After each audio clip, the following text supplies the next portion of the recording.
सही कहला। अरे पूरा भइल सब यारा मनवा रे, देवी माई दिहली सजनवा रे, अब सूरज देव के धरे ले ध्यानवा रे। अरे तो अब का चाहिए, गाड़ी घोड़ा वाला बर मिलिए गइल आ 3 मंजिला घर मिलिए गइल, अब का? अरे वो हम बताते हैं। हदी है छठी माई गोदी में लाला नवा रे, छठ करतिया देख मुस्कानवा रे, दी है छठी माई गोदी में लाला नवा रे, छठ करतिया देख मुस्कानवा रे। अच्छा तो ई बात बा। हां तो का करो बेचारी, केकरा लगे जाओ, माईए से नु मांगी। विकास रीगा सीतामढ़ी प्रेजेंटेड बाय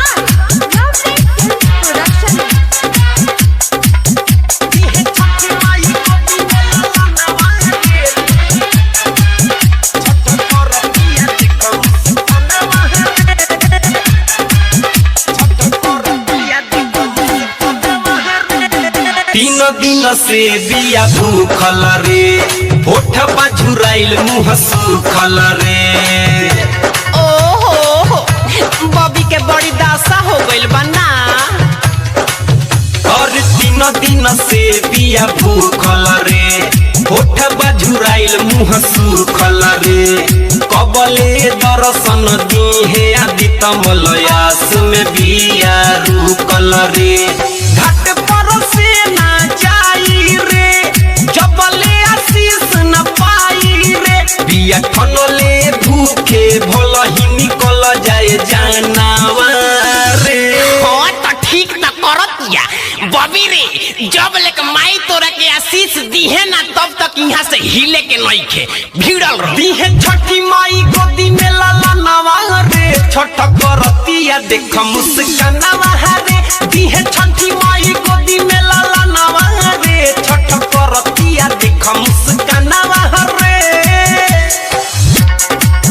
दिहे छठी माई गोदी में लाला नवा रे, छठ करतिया देख मुस्कानवा रे। Presented by production. आप सुन रहे हैं अमित पटेल की आवाज में।